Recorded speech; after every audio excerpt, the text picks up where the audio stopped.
Okay. Hello everyone. This is Mir. Today I'm going to take mock interview of Rakshit, who is preparing for Anglo-Eastern. So, shall we start, Rakshit? Yes, we shall start. Uh, First of all, Rakshit, introduce yourself briefly. Okay. First of all, my name is RAKSHITH K.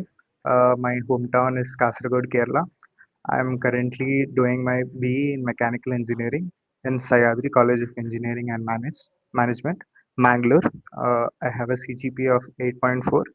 I'll pass out in May 2024. And coming to my PUC education, I did it in Canara PU College, Mangalore. I have a percentage of 80, and my 10th I did in Kendriya Vidyalaya number 2 Kasaragod. Also, I have an 80% in that. Now, coming to my family, father is there, mother, grandmother, sister, and me. My father is the head of service in a bicycle showroom. My mom is a government worker in registration office. My sister is doing a PhD, and grandmother is at home. So, this is about me. Okay.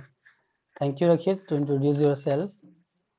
Uh, Rakshit, tell me your two strength and your weakness. Okay, first of all, strength, I would like to say I communicate very well. Whatever I want to communicate, people understand it really well. Second, I would like to say is my leadership qualities. I have taken leadership in many of the previous projects, and even in my 6th to 10th, I used to lead my troop. I used to be part of Scout and Guides. So, because of that, I have good leadership qualities also. Now, coming to my weakness, I would like to say that. I overthink a lot because of which I overcalculate things. And another one of weakness I can tell is, uh, yeah, that's my weakness. I overthink a lot. I would suggest to don't say that overthinking. You Okay, can choose other. You have time. You can plan. okay. Okay, Rakshit. Rakshit, tell me why do you want to join Merchant Navy? So Merchant Navy is a very inspiring and very stimulative career for me. First of all, it is mainly revolving around core mechanical, which I really like. Less about the finance and sales and management, basically. Second is I would like to be honest. It's about little bit about the money also.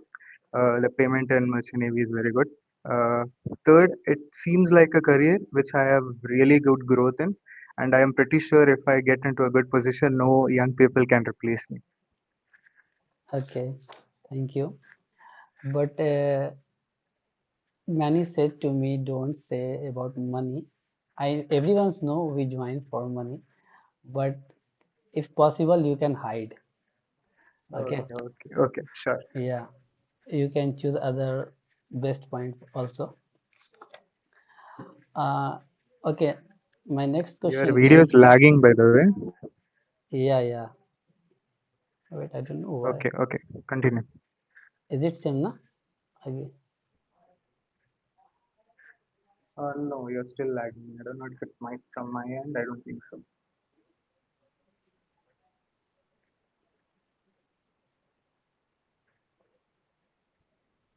Will it matter for the recording? Yeah, it's recording.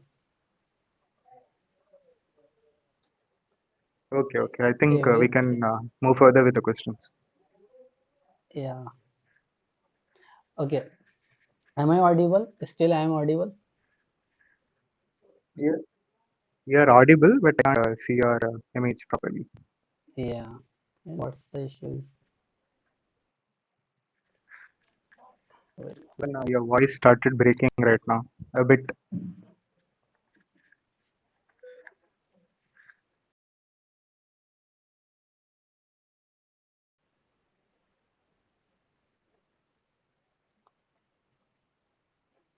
Now, no voice and no audio. What happens suddenly?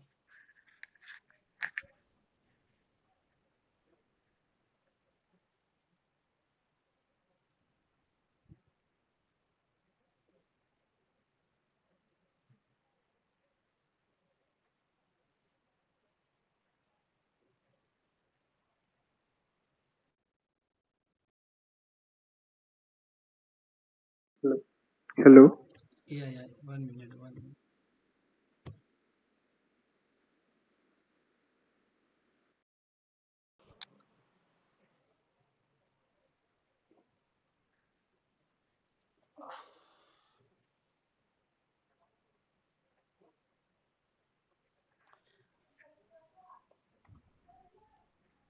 I don't know what's happened suddenly. Internet connection is good, everything is good. Do you think I should restart or something? Yeah, if possible.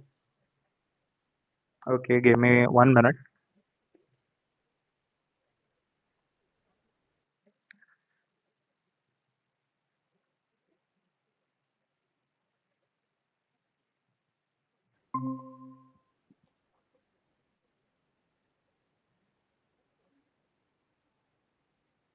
Problem is with me, not from your side. Okay, okay, okay. What to do?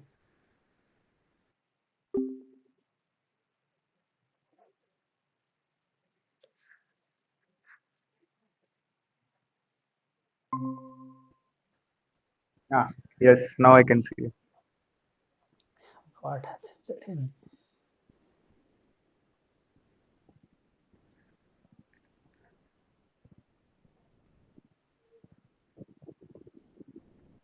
Yes, now I can see you. Yeah.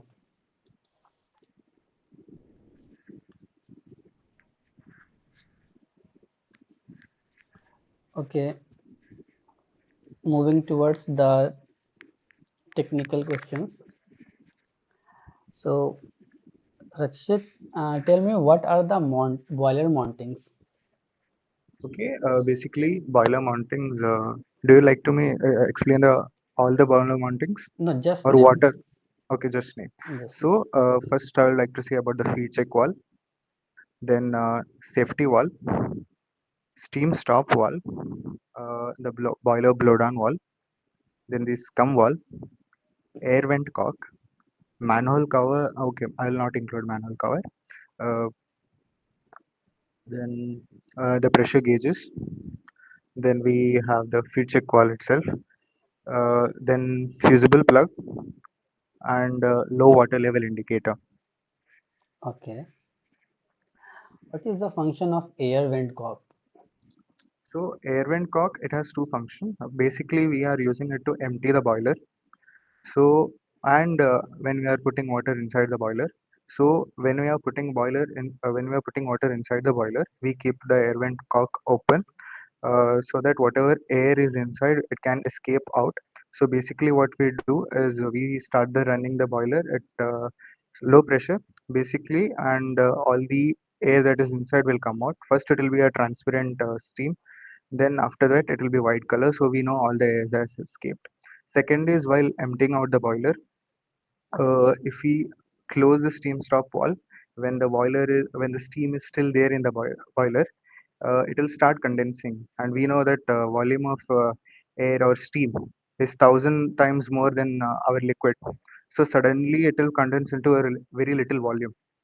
Because of its implosion happens because there is a very low pressure region created inside the boiler. So because the atmospheric pressure is more, it will start imploding on itself. Yeah, correct. What is the function of fusible plug? So fusible plug or low water level indicator, like I said, we can use. So fusible plug is whenever the water level is very low. So it is usually present at the crown of the furnace. Okay.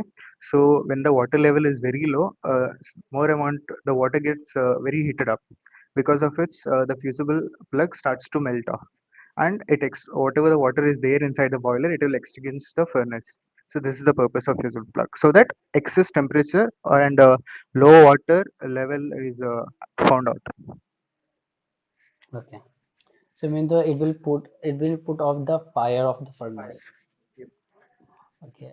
What are the VCRS safeties? Okay, VCRS safety first. Do you like to name and explain? No, only name. Okay, first of all, we have the low pressure cutout and cut-in. Then we have the high pressure cutout. We have master solenoid valve. Then we have liquid shock valve also. Then we have oil heater. Then we have relief valve, which is fitted after the compressor. Then, uh, yeah, that much is the safeties of the refrigerant system. Okay. What is the use of solenoid valve? So we call it as master solenoid valve. So basically, if the compressor anytime it stops, so we don't want the all the refrigerant that is there inside the refrigerant line uh, totally accumulating at the evaporator side.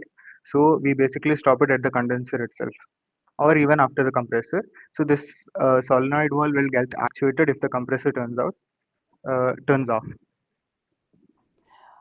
Uh, so, do you know solenoid valve? And what is Yes, difference between master solenoid valve and solenoid valve? I'm not sure about that. Okay. And Can you tell me the difference? actually, I had session on this. Here is not possible to explain. Okay, okay. Okay. Next question is what is the function of what is function of low pressure cutout? So low pressure cutout is basically when we reach a certain attained temperature that we want for the system.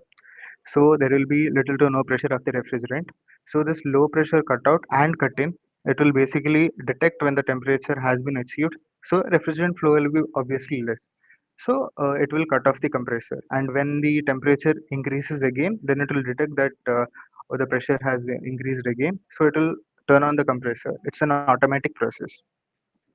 And what about high pressure cutout? High pressure cutout happens when there is a very high pressure in the discharge side of the compressor. It is not an automatic, it is only a cutout. It will not cut in by itself. Whatever it is like blockage or something, if it's there, it's for us to correct it, and we can't turn on the compressor until whatever is there, it is rectified. And what about uh, lube oil low pressure? Low by low pressure is basically used so that whatever compressor is there, all the bearings that is present inside it is lubricated properly. Because if it is not lubricated properly, there is a chance of restriction of movement. So the compressor will not act efficiently. Mm. Okay. What about oil heater? So Function. as we know, the system is basically very low temperature, and we are working with refrigerant which has very low temperature. So when you are working with very low temperature, there is a chance that heat exchange happens, and whatever lubrication oil is present inside the crankcase might get viscous because of the cold temperature. So to maintain it at a certain temperature, and because as we know, very high viscous fluid will restrict the movement again of the compressor, and it will not work efficiently. Okay. How do we come to know that there is a moisture inside the system? So moisture, if it's there inside the refrigerator line, we can basically see frosting at the evaporator coil. That is one of the main thing that we'll know, and maybe the refrigeration capacity also will decrease. Refrigeration effect also will decrease.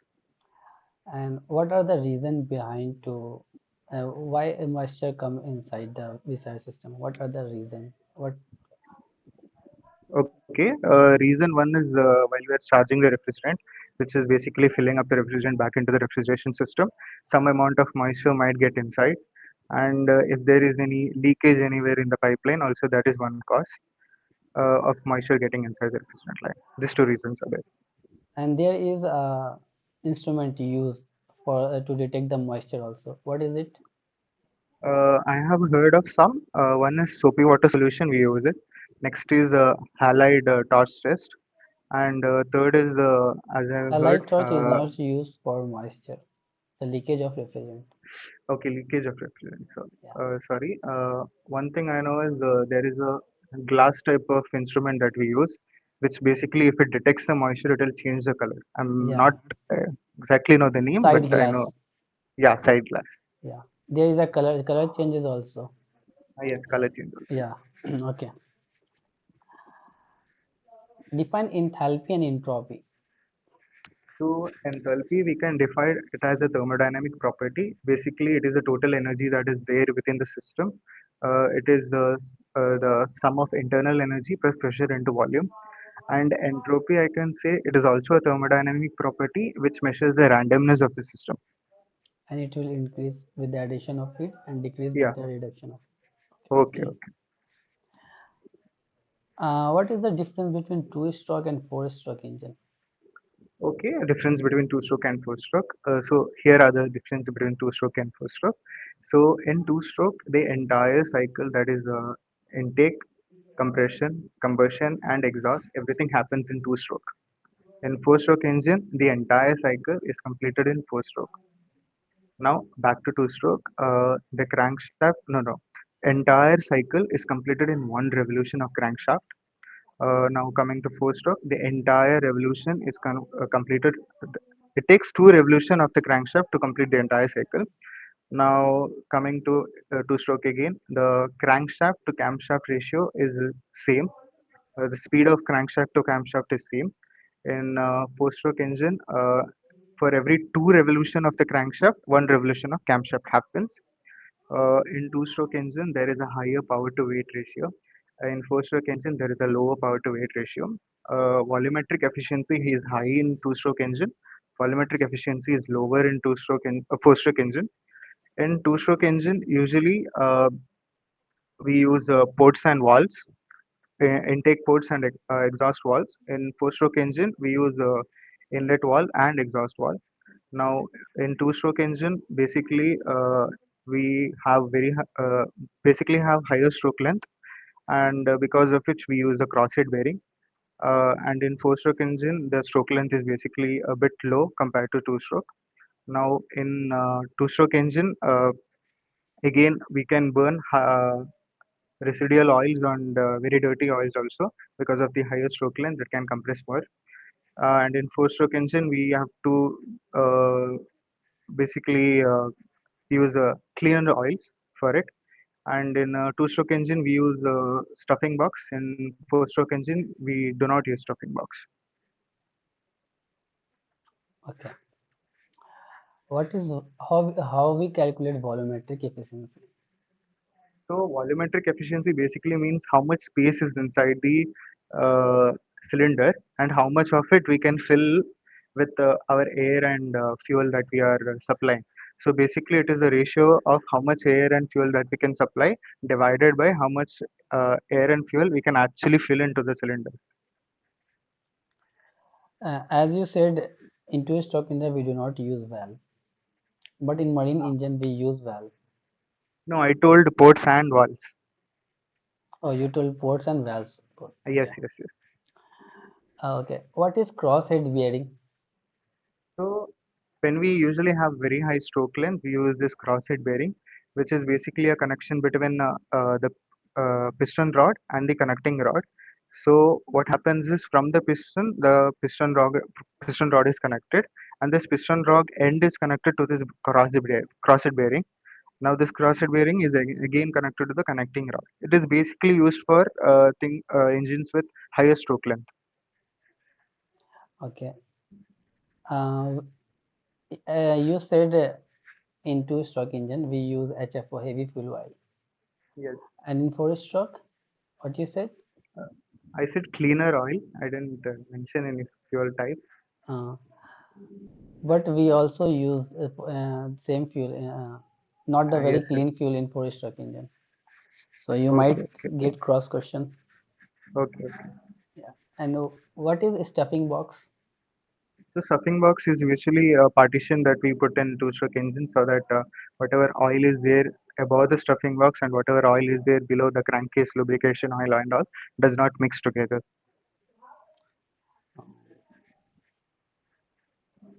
Okay.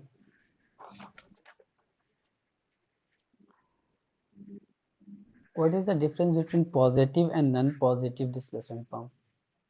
Okay, positive, non-positive displacement pump. I would basically like to say about rotordynamic pumps. So differences between pumps and positive displacement pump. First is that it works on rotordynamic principle. In positive displacement pump, it works on positive displacement principle. Rotordynamic principle basically means that it has some moving element, basically like an impeller, which creates the suction and discharge pressure. In positive displacement pump, we entrap the fluid and displace it positively. In Rotodynamic pumps, we basically need priming. In positive displacement pump, we do not need priming. In rotodynamic pump, will not need the relief valve because the pressure inside the pump will not exceed the safe pressure.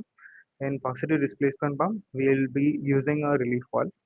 Uh, in in rotodynamic pumps, basically we use it for higher flow and low pressure head. And in positive displacement pump, we do not use for much higher flow, but we use it for the pressure head. Basically, and in the next thing is yeah, that those are the differences I would like to say.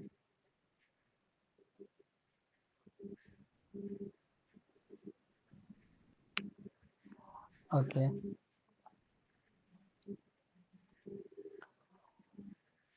Why we shut discharge valve of centrifugal pump during starting? So basically, there are two reasons. First, to reduce the power consumption. Second is to save the motor from overheating. So first is that when we initially start the pump, all the fluid that is present inside the pump basically has little to no inertia. So when it starts the impeller from the beginning, it will need a higher torque. So first of all, that will take a lot of amount of current for the motor. And another thing is that a huge portion of current is also required if we keep the discharge valve open because flow has to also happen. So along with this initial torque and the excessive current that we require for the flow to happen, so it will be basically overloading the motor and there is a chance of overheating and even destroyal of the windings. What happens if air enter into the pump, So if air centrifugal pump? enters, okay, in centrifugal pump, basically if it enters the pump, as we know, air is an compressible fluid. So if air is present at the eye of the impeller, basically what happens is it will compress on itself. Basically, centrifugal force, the equation we know, which is centrifugal force is equal to mr omega square, and the mass we can correlate with the density. So density of air is much slower, that is 1,000 times lower than that of the fluid. So it will not be able to create enough suction pressure. Also, while trying to create the discharge pressure, it will not be able to push the air into the discharge side, thus not creating any discharge pressure. Second is that if air is present in the centrifugal pump, there is a higher chance of cavitation. Cavitation. So what is cavitation? So cavitation is the process in which vapor bubbles are formed inside the pump.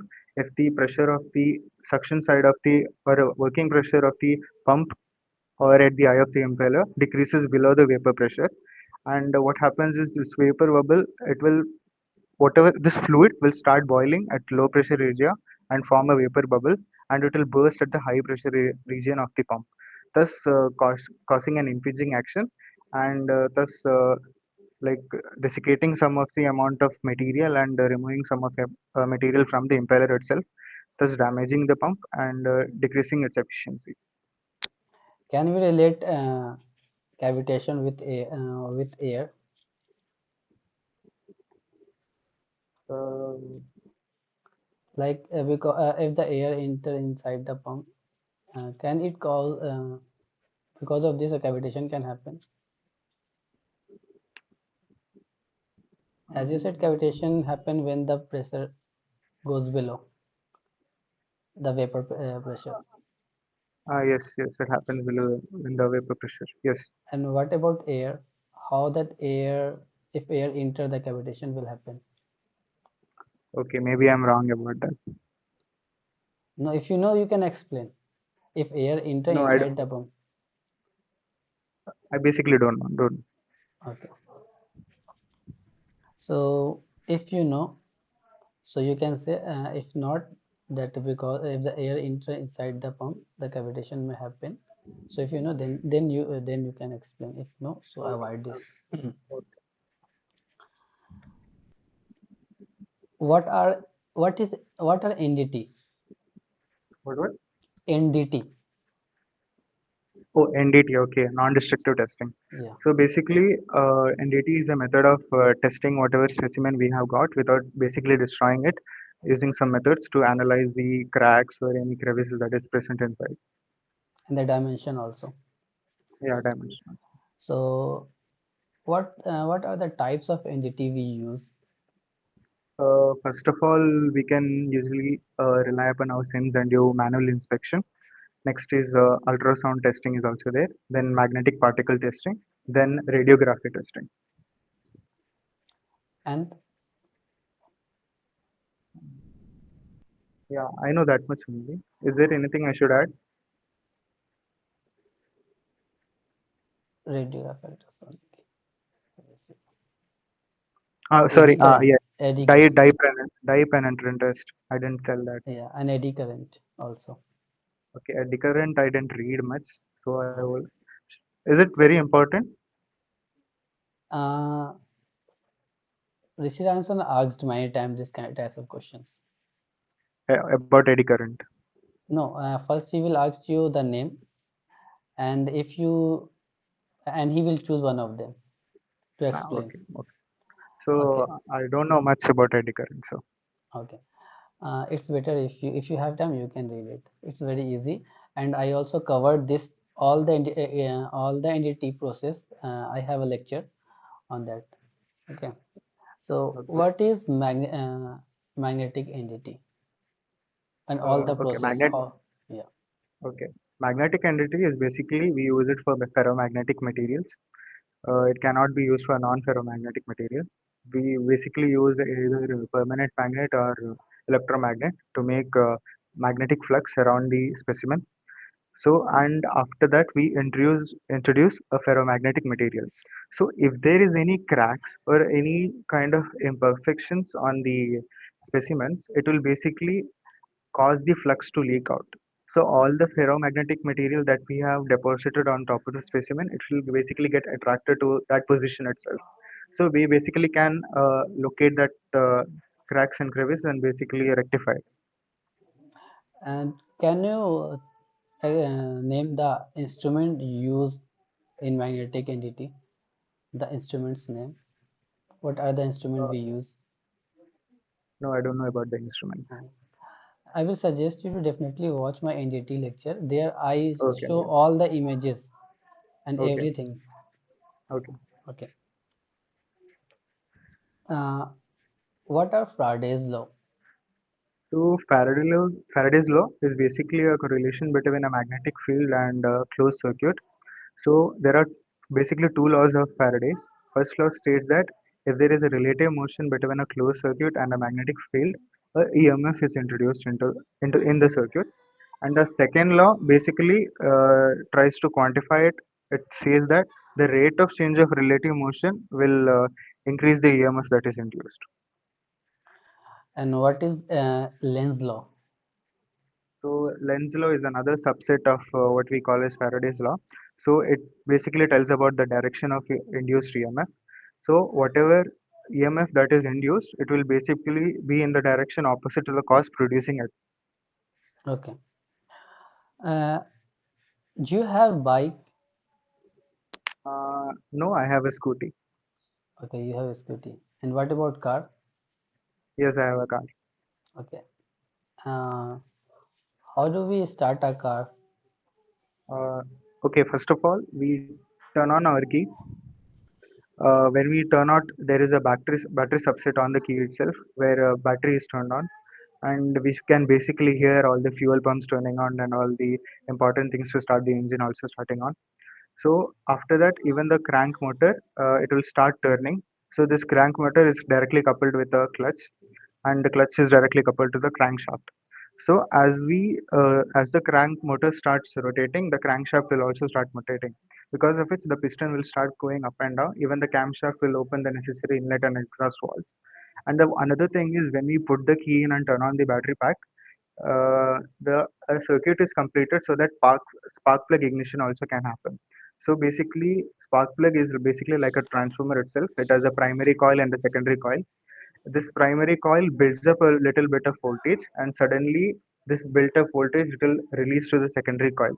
And whenever this voltage is such a high, so that it can break the barrier of air resistance and ignite the fuel. So this is what how cars basically start. Do we use gear to connect all the clutch and Do Yes, we we use use gear? yes, we Uh, use gear to connect all the what clutches. what kinds of gear we use to transmit power I would to like to say crankshaft? spur gear. Spur gear. Okay, I'm not also sure. Even I am not sure. I'll look it up. 1 minute. Yeah. I'll just write it down. Mhm. Okay. Next one. Uh, do we use motor for starting? Is there any Yes, motor used? it's called a starter motor, Yeah. which we use to uh, like revolve the crankshaft. So To be, if you feel, you can also write it starter motor also. If you can I, add. I have told it. I think you didn't hear it. Oh, okay, okay. The primary coil and secondary coil you said about. That and the starter motor I told. Yeah. Okay. Uh, explain three-phase induction motor. Working of three-phase induction motor. Okay, three-phase induction motor. Basically, we supply three-phase current, AC current to it. So basically, it has three poles, which is at 120 degree between each other. Now, this three conductors that is present, it is on the stator, and another construction that we have a rotor. So this whatever conductor we are supplying three-phase voltage to, it will start to induce a rotating magnetic field. Now this rotating magnetic field will cut the stator, it will cut the rotor, and because of which induced EMF will be present in the rotor itself. Now because of this induced EMF, it will also start producing a magnetic field. Now because of this opposing magnetic field, a torque will start producing, and whatever electric energy we have, it will be converted into mechanical energy. Okay. Uh, what is welding and how many types of welding we use? So welding is a process in which we heat even the metal and our filler metal above the melting point of the metal. And I know the types, which is basically metal arc type of welding, or electric welding. Next is the chemical welding, and another one is the gas welding. Mm, what is chemical welding? So chemical welding is basically called as thermite welding because of any chemical reaction that is happening there. It is giving out the heat. It's basically an exothermic reaction. So we basically use it to join railway tracks. That is the main use case for that. And what kinds of gas welding we use? I know only one type, which is the oxyacetylene type. Okay. Uh, what is the difference between synchronous and asynchronous motor? So synchronous motor basically it has a constant speed. A synchronous speed, uh, a, a synchronous motor does not have a constant speed. A synchronous motor is actually synchronized with the frequency that apply. Whatever frequency we are applying to it, and whatever speed of motor that is induced, it will be basically synchronized with each other. Whereas in asynchronous, we have to maintain a constant speed. We have to use gears and all. Yeah, those are main differences. What is the difference between alternator and generator? So alternator, I would like to say uh, the electricity is provided in the stator, whereas in the case of generator, the electricity is provided in the rotor. No, not Winding. provided, produced in the rotor. Basically, what I would like to say from that is armature winding in uh, in the alternator, it is present inside the stator. No, I'm wrong. Yeah, armature winding is present inside the stator in case of the alternator, whereas in case of the generator, the armature winding is present in the rotor itself. Okay. Yeah, your presentation is very well. We just have to focus little bit on electrical part also. If you are going to, if the interviewer is receive an answer, they continuously ask electrical questions also. Many questions he I asked before. Okay.